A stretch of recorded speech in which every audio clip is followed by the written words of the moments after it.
Hello दोस्तों। आज हमने अपने गेम इंजन को थोड़ा इम्प्रूव करना है। जितना भी इवेंट्स का काम था अभी तक अगर आप देखोगे हम गेम सीन क्लास के अंदर कर रहे हैं। जो हमारी गेम सीन की ये क्लास है इसके अंदर ही हम सारा काम कर रहे हैं अपने इवेंट्स का। बट ये ठीक नहीं है। ठीक क्यों नहीं है? बिकॉज हमारी गेम के अंदर तो बहुत सारे ऑब्जेक्ट्स होंगे। हर एक को कुछ ना कुछ इवेंट हैंडलिंग करनी पड़ेगी। अब अगर उस ऑब्जेक्ट को इवेंट्स की इन्फॉर्मेशन चाहिए तो उसको सीन के ऑब्जेक्ट की ज़रूरत पड़ेगी, बिकॉज सीन के पास ही सारा कुछ पड़ा हुआ है। ठीक है, बट हर एक ऑब्जेक्ट को तो हम सीन नहीं प्रोवाइड करेंगे। तो हमें क्या करना है, हमें कुछ एक सेंट्रल अथॉरिटी बनानी है सेपरेटली इवेंट्स के लिए। उसका काम होगा सिर्फ और सिर्फ इवेंट्स को हैंडल करना। अगर किसी को भी इवेंट चाहिए तो वो वहाँ से उठाएगा। अगर हमारे सीन को भी इवेंट्स चाहिए तो वो वहाँ से उठाएगा। अगर किसी ऑब्जेक्ट को चाहिए वो वहाँ से उठाएगा। एक सेंट्रल हमें सिस्टम बनाना है इवेंट्स के लिए। तो वही आज हम देखेंगे कि कैसे करना है। सबसे पहला काम मैंने क्या किया है, एक क्लास बनाई है सेपरेट, उसका नाम रखा है इनपुट। ठीक है।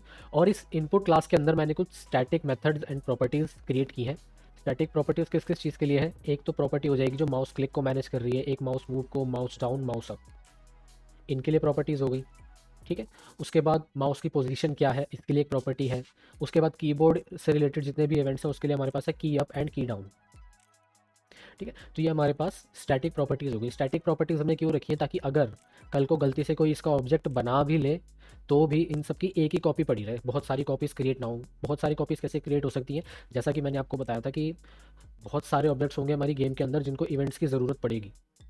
ठीक है। तो अगर हर कोई अपना इवेंट का ऑब्जेक्ट क्रिएट करने लग गया तो फिर तो बहुत सारी कॉपीज़ हो जाएंगी, इन सब की भी मेमोरी का ज़्यादा इशू आ जाएगा।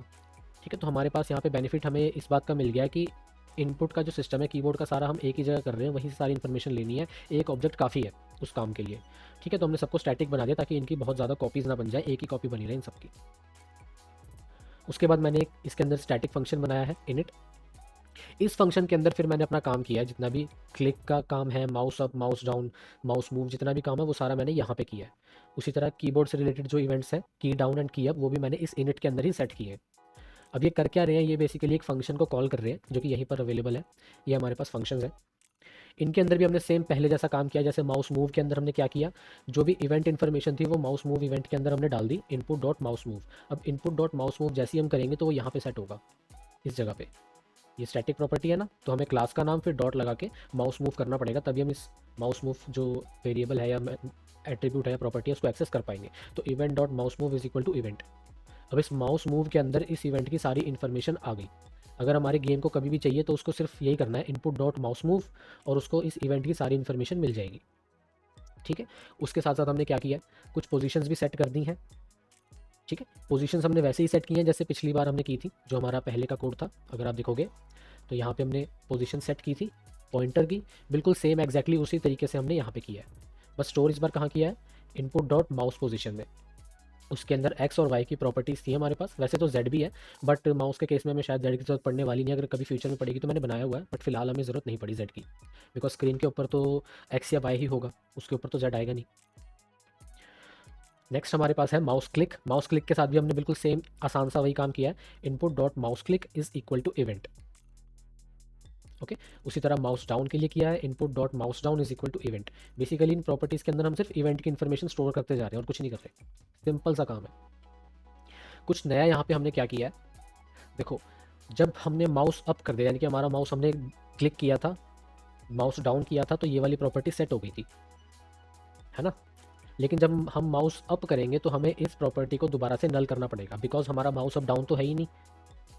फिर कल को कोई ऑब्जेक्ट अगर चेक करना चाह रहा होगा कि इनपुट डॉट माउस डाउन है या नहीं है, उसको तो फिर अगर हम ये रीसेट नहीं करेंगे उसको तो ये लगेगा कि हाँ अभी भी उसमें कुछ डाटा पड़ा है, यानी कि अभी भी माउस डाउन है।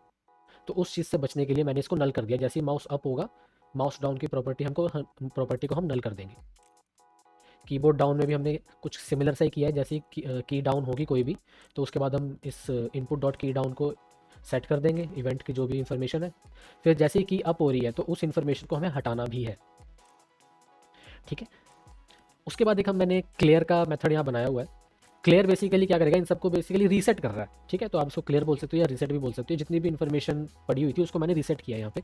तो input dot mouse dot click ये भी नल हो गया, माउस मूव ये भी नल हो गया, माउस अप, माउस पोजिशन। ठीक है। सारी चीज़ें मैंने नल करी है इसमें। उसके बाद एक कंस्ट्रक्टर भी है। कंस्ट्रक्टर को तो मैंने सीधा बोल दिया भाई, can not create object of input class. ऐसा मैंने क्यों किया है, देखो, मैं चाहता ही नहीं कि इसका कोई ऑब्जेक्ट बना सके। ठीक है जी। क्यों नहीं चाहता? बिकॉज ये एक ही रहने वाला है, तो ऑब्जेक्ट बना के फ़ायदा क्या? मैं सीधा इनपुट डॉट माउस क्लिक करूँगा तो मुझे माउस क्लिक की इन्फॉर्मेशन मिल जाएगी, इनपुट डॉट माउस मूव करूँगा तो मुझे माउस मूव की इन्फॉर्मेशन मिल जाएगी, तो ऑब्जेक्ट बनाना ही क्यों है? ज़रूरत ही नहीं है। तो इसलिए मैंने यहाँ पे कर दिया, अगर कोई ऑब्जेक्ट बनाने की कोशिश भी करे तो यहाँ पे can not create object of input class, basically एक एब्स्ट्रैक्ट क्लास। अगर किसी को ऑब्जेक्ट ओरिएंटेड प्रोग्रामिंग आप लोगों ने पढ़ी है तो उन्हें पता होगा कि एब्स्ट्रैक्ट क्लास क्या होती है, जिनका ऑब्जेक्ट नहीं बनाया जा सकता। कुछ कुछ वैसे ही है यहाँ पे, ठीक है। अभी भी ये क्लास जो है डेवलपमेंट में है, फ्यूचर में इसके अंदर हम और ज़्यादा चेंजेस कर सकते हैं जैसे जैसे हमारी रिक्वायरमेंट्स बढ़ती रहेंगी। फ़िलहाल के लिए इतना ही मुझे लगा कि इतना सफिशिएंट है। और जो मैंने माउस डाउन को मैंने क्लियर के अंदर सेट नहीं किया है, इससे भी कुछ रीजंस हैं जो कि जब गेम हम डेवलप करेंगे, इस क्लास को यूज़ करेंगे, तब हम देखेंगे, ठीक है। और ये गेट इवेंट्स का मेथड है जो कि अभी मैं डेवलप कर रहा था, बट मुझे लगा कि शायद इसकी ज़रूरत हमें अभी नहीं पड़ने वाली है, तो फ़िलहाल के लिए हम इसको यूज़ नहीं करेंगे, हम इसको यहीं छोड़ देंगे, ठीक है। तो इसको मैं अभी के लिए कर रहा हूँ डिलीट। अब इस क्लास के ऐड हो जाने के बाद हमारे ओवरऑल गेम के ऊपर क्या डिफरेंस आया है, ठीक है। तो अब आ जाते हैं हम अपनी गेम सीन के ऊपर। गेम सीन के ऊपर हम क्या कर रहे हैं, पहले हम ये मेथड जो कॉल कर रहे थे सेटअप इवेंट्स, इस मेथड के ऊपर ही चले जाते हैं। सेटअप इवेंट्स, आप देखोगे मैंने इसमें जो माउस इवेंट्स यहाँ पे आ रहे थे उनको हटा दिया, वो अब मैं यूज़ नहीं कर रहा। ये मेथड अभी भी ऊपर अवेलेबल है, इनको भी आप इनको भी हम हटा सकते हैं, ठीक है जी। तो इन्हें मैं हटा देता हूँ, लो जी ये हट गए। सेटअप इवेंट्स जो है इसको एज इट इज़ मैंने रखा हुआ है। सेटअप इवेंट्स के अंदर मैंने रिसाइज रखा हुआ है सिर्फ, ठीक है, क्योंकि गेम इनिशियलाइज हो रही है तो वो तो एक ही बार होगी, बार बार तो नहीं होगी। तो ये मैंने रख दिया है। उसके बाद जो माउस के सारा काम था वो मैंने हटा दिया यहाँ से, वो कहाँ चला गया, यहाँ चला गया, ठीक है जी। और क्या मैंने चेंज किया है, एक चेंज मैंने किया है इनपुट डॉट इनिट।